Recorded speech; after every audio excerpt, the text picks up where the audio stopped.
ততক্ষণ পর্যন্ত আপনাকে ডেপুটেশন দেব, প্রয়োজন বোধে আপনাকে অঞ্চলের মধ্যে বন্দি করে রাখবো, আপনি আপনার উত্তর না দেওয়া পর্যন্ত এখান থেকে বের হতে পারবেন না। বন্ধুগণ, আমি এতগুলো কথা বলতে চাইনি, কিন্তু বলতে বাধ্য করেছে। কারা বাধ্য করেছে? বিরোধীরা। কেন? তারা যে কাজ আসে সে কাজ সংগ্রামে বন্টন করেন না। আমাদের বিরোধী দল নেত্রী অত্যন্ত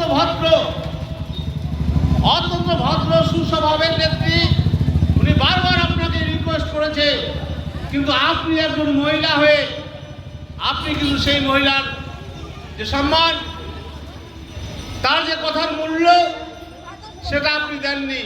আপনি পরিত্রাণ পাবেন না। বন্ধুগণ, মঞ্চে আরো অনেক বক্তা রয়েছে।